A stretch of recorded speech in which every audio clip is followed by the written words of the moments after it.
Sultanul Aulia, Syekh Abdul Qadir Jailani. Syekh Abdul Qadir Jailani hidup pada masa kekhalifahan Abbasiyah, tepatnya pada periode keempat yaitu tahun 477 sampai 590 Hijriah, atau tahun 1084 sampai tahun 1197 Masehi.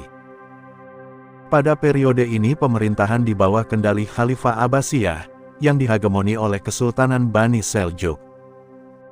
Pada masa ini banyak terjadi kekeruhan politik dan konflik keagamaan. Mulai dari perebutan daerah kekuasaan, harta, hingga perebutan jabatan tahta kerajaan. Akan tetapi kondisi tersebut berbeda dalam hal keilmuan. Bahkan bisa dibilang berbanding terbalik 180 derajat, karena kondisi keilmuan pada waktu itu masuk dalam kategori terbaik. Hal ini terbukti dengan berdirinya Akademi Islam pertama, yakni Nizamiyah. Disinilah Syekh Abdul Qadir Jailani menimba ilmu. Dan di sini juga, Imam Al-Ghazali sempat mengajar selama 4 tahun. Kelahiran Syekh Abdul Qadir Jailani. Syekh Abdul Qadir Jailani lahir pada hari Senin saat terbitnya fajar, tanggal 1 Ramadan tahun 470 Hijriah, atau 1077 Masehi di desa Jailan. Letak desa ini berada di kota terpencil, yakni Tabaristan yang kini termasuk wilayah Iran. Menurut Syekh Muhammad Al-Kasnawi, Syekh Abdul Qadir Jailani terlahir dari pasangan suami istri sufi ternama pada zamannya. Adapun silsilah beliau bisa dikatakan sebagai rantai emas.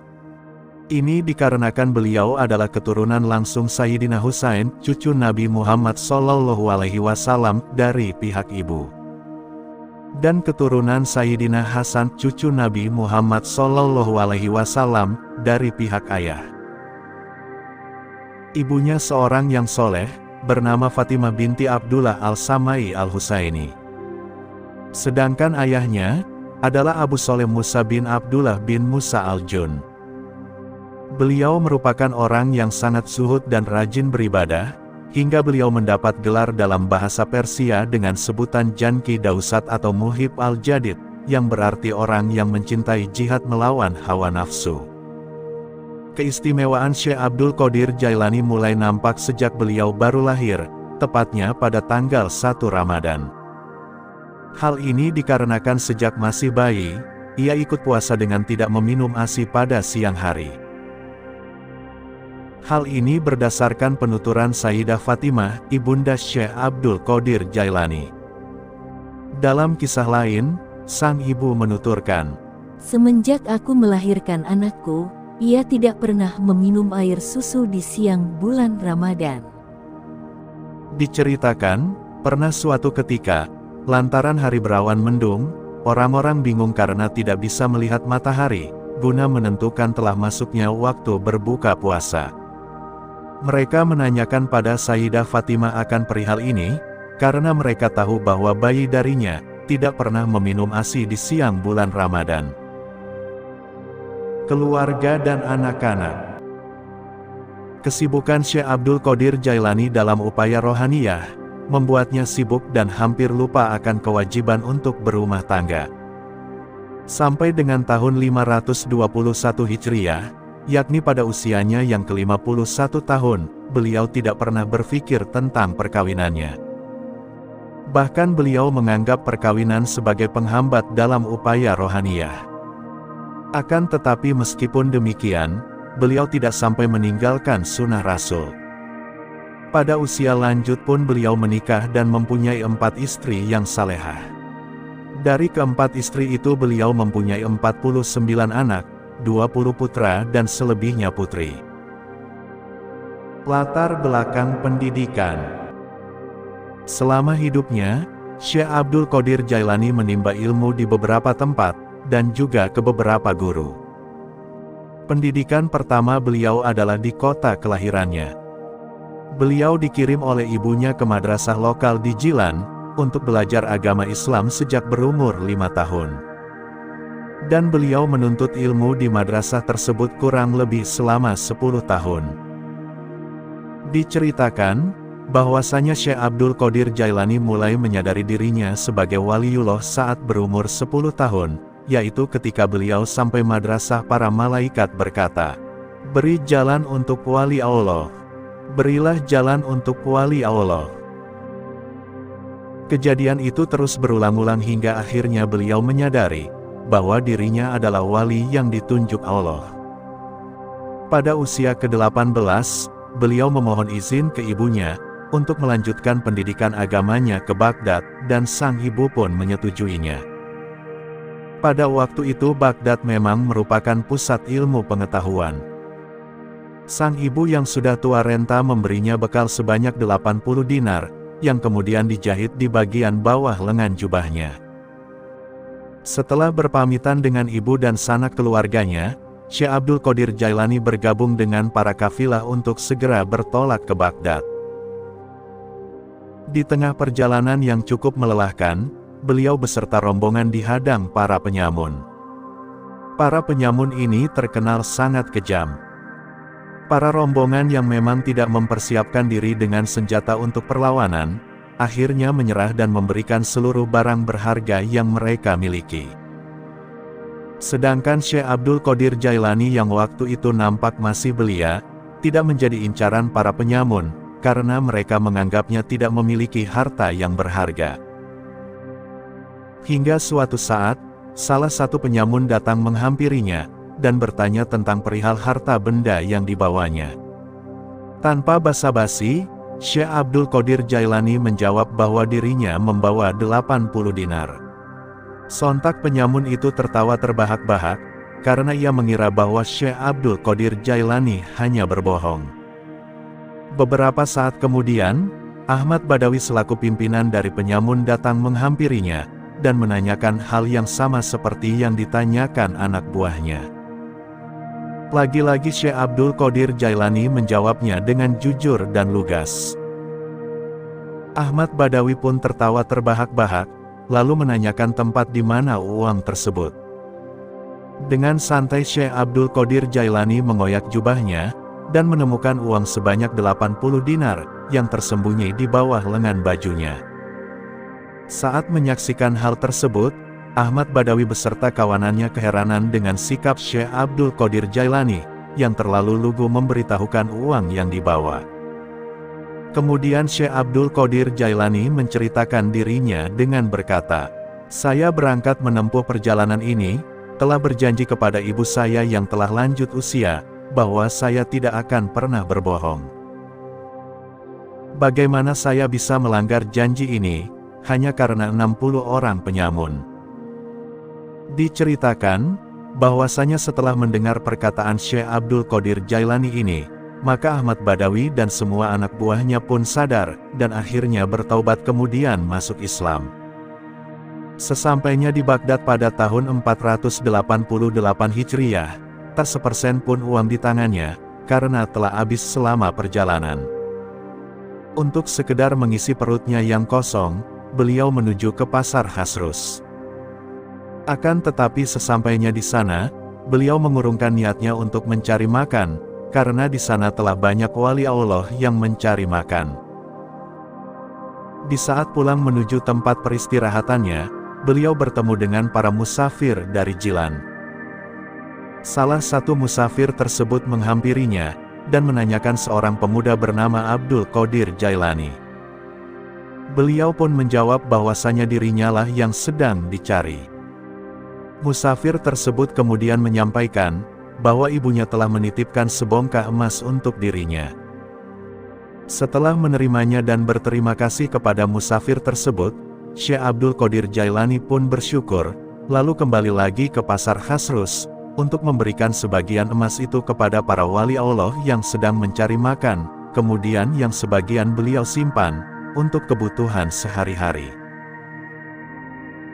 Di Baghdad, Syekh Abdul Qadir Jailani menimba ilmu di Jamiah Nizamiyah, yang merupakan pusat pendidikan Islam pada masa itu. Di madrasah tersebut, beliau sempat berguru kepada ulama-ulama tersohor masa itu, dan mendapat berbagai ilmu agama Islam, seperti qiraat, hadits, fikih, syariat, dan tarekat. Selain mendalami berbagai macam ilmu agama tersebut, Syekh Abdul Qadir Jailani juga mendalami ilmu tasawuf. Dalam hal ini, beliau berguru kepada Syekh Hamad bin Muslim Al-Dabbas. Pemikiran-pemikiran Syekh Al-Dabbas inilah yang kemudian banyak memengaruhi kehidupan sufistik Syekh Abdul Qadir Jailani. Bayat ke dalam tarekat. Selanjutnya, Syekh Abdul Qadir Jailani bergabung dengan sebuah tarekat yang dipimpin Sayyid Abu Said Al-Mahzumi, di mana beliau sendiri yang menerimanya untuk bergabung dengan tarekat yang dipimpinnya. Kemudian Sayyid Al-Mahzumi memakaikan jubah kesufian kepada Syekh Abdul Qadir Jailani, yang mana jubah tersebut merupakan jubah yang diterima dari Sayyid Ali Al-Murtada, dari Nabi Muhammad SAW, kemudian Sayyidina Ali, kemudian Khawajah Hasan Al-Basri, yang kemudian diserahkan kepada Al-Mahzumi. Al-Mahzumi memberikan perhatian yang sangat besar kepada Syekh Abdul Qadir Jailani, sebab beliau merasa bahwa muridnya memiliki keistimewaan tersendiri. Hingga suatu waktu, beliau meminta tolong kepada Syekh Abdul Qadir Jailani untuk mengambil sesuatu, dan sesaat setelah itu, beliau berkata kepada murid-muridnya, "Suatu hari nanti, kaki pemuda itu akan menginjak tengkuk semua aulia Allah, dan semua aulia di zamannya akan tunduk di hadapannya." Reformasi umat Islam. Setelah kurang lebih 25 tahun menimba ilmu, Syekh Abdul Qadir Jailani merasakan bahwa keadaan kota Baghdad semakin lama semakin memburuk. Hal tersebut disebabkan banyaknya kemungkaran dan fitnah yang terjadi di masyarakat, juga perang salib yang sedang terjadi antara umat Islam dengan umat Kristiani, yang disinyalir sebagai salah satu penyebab kekacauan yang ada di Baghdad. Melihat kondisi tersebut, Syekh Abdul Qadir Jailani memulai untuk mengingatkan masyarakat dengan ceramah-ceramah keagamaan, untuk membangkitkan keimanan umat Islam. Syekh Abdul Qadir Jailani sebagai manusia biasa, juga pernah merasakan keraguan hatinya, untuk mengingatkan umat Islam kala itu. Dalam sebuah riwayat menceritakan, bahwa pada tanggal 16 Syawal 461 Hijriah, Syekh Abdul Qadir Jailani bermimpi bertemu dengan Rasulullah SAW. Beliau berkeluh kesah kepada Rasulullah, "Ya Rasul, saya adalah non-Arab, apa yang akan kukatakan kepada orang-orang yang fasih berbahasa Arab?" Rasulullah SAW kemudian menjawab, "Buka mulutmu." Kemudian beliau meludah 7 kali ke dalam mulut Syekh Abdul Qadir Jailani, lalu bersabda, "Ajari dan nasihati mereka, dan bawa mereka menuju jalan Allah." Mimpi bertemu Rasulullah SAW membuat Syekh Abdul Qadir Jailani semakin semangat dan yakin untuk berdakwah kepada masyarakat Baghdad. Setidaknya dalam sepekan, 3 kali beliau mengadakan pengajian, yakni setiap Rabu malam, Jumat malam, dan Minggu pagi. Rutinitas ini berjalan kurang lebih selama 40 tahun. Kedalaman ilmu agama Syekh Abdul Qadir Jailani yang sangat luar biasa, membuat para pengikutnya semakin lama semakin terketuk hatinya, untuk kembali ke jalan Allah Subhanahu wa Ta'ala. Dan semakin hari, semakin banyak pula yang mengikuti pengajiannya. Sehingga Baghdad yang awalnya mulai kacau kembali menjadi tenang, dan kembali menjadi pusat pendidikan agama dan spiritual. Kepribadian Syekh Abdul Qadir Jailani. Syekh Abdul Qadir Jailani merupakan pribadi yang sangat rendah hati. Kerendahan hatinya tampak dalam keakraban beliau dengan anak-anak, para fakir miskin, dan tetangganya. Beliau juga sangat perhatian terutama kepada orang tua yang sudah lemah. Beliau pernah berkata, bahwa amal yang paling utama adalah memberi makan kepada fakir miskin, dan yang paling mulia adalah berbudi luhur. Selanjutnya beliau mengatakan, seandainya dunia ini miliknya, maka akan diberikan kepada yang lapar. Dalam Qolaid Al-Jawahir disebutkan, bahwa setiap malam beliau menyuruh membentangkan tikar, untuk makan bersama-sama tamu dan bergaul bersama kaum lemah. Selain itu, Syekh Abdul Qadir Jailani juga terkenal sebagai figur yang berwibawa, cepat menangis karena ingat Allah dalam berzikir, lembut hati, dermawan dalam ilmunya, dan luhur budinya. Sebagaimana pengungkapan pembantunya yang bernama Abu Abdillah Muhammad bin Abdul Fattah Al-Harawi, yang terdapat dalam Syaroni berikut ini. Saya membantu Syekh Abdul Qadir Jailani selama 40 tahun. Apabila sholat subuh, beliau memakai wudhu saat sholat isya. Jika berhadas, maka beliau segera berwudhu dan sholat sunnah 2 rakaat. Setelah sholat isya beliau berkholwat, dan tidak ada seorang pun yang dapat mengganggunya hingga terbit fajar. Beberapa kali khalifah datang ke rumahnya, namun tak pernah berhasil menemuinya. Yang menarik dari cerita ini adalah, bahwa Syekh Abdul Qadir Jailani bukanlah tipikal manusia yang sering mencari muka, kepada orang-orang kaya maupun kepada para pembesar kerajaan. Akhlak mulia yang dimiliki Syekh Abdul Qadir Jailani menjadikannya sebagai wali Allah, sebagaimana An-Nabhani yang menyebutkan bahwa beliau merupakan sultannya para wali dan imamnya para sufi. Demikian pula An-Nadwi yang menyatakan bahwa Syekh Abdul Qadir Jailani mempunyai banyak karomah hingga melebihi para wali di masanya. Adapun karomah yang terpenting dari sosok beliau sejatinya adalah menghidupkan hati dan jiwa yang mati, menanamkan keimanan, menanamkan rasa takut kepada Allah Subhanahu wa Ta'ala, serta menyalakan jiwa untuk berbakti kepadanya. Wafatnya Syekh Abdul Qadir Jailani. Setelah menderita penyakit ringan yang tidak lama, akhirnya pada usia 90 tahun, Syekh Abdul Qadir Jailani meninggal dunia.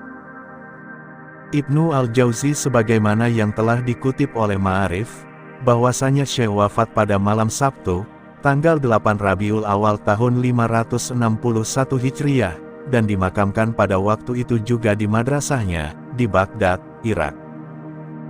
Selama hidupnya, beliau lebih sering untuk mendalami ilmu agama dan mengajarkannya. Bahkan di detik-detik sebelum wafat, saat putranya yakni Abdul Wahab meminta untuk diwasiati, beliau tetap memberikan wasiat.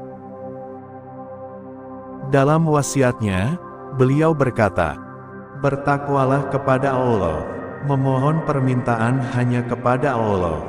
Teguhlah dalam tauhid, tidak ada keselamatan selain tauhid. Jika hati tersambung kepada Allah, maka tidak ada hal lain yang indah di mata sang pemilik hati." Meski kini beliau telah wafat, tetapi ajaran-ajarannya masih terus dilanjutkan oleh keturunannya dan murid-muridnya. Bahkan hingga kini, ajarannya banyak dipraktikkan di seluruh penjuru dunia, termasuk di Indonesia. Demikian sejarah singkat perjalanan hidup Sultanul Aulia, Syekh Abdul Qadir Jailani. Meski singkat, semoga kita bisa memetik hikmahnya dan bermanfaat.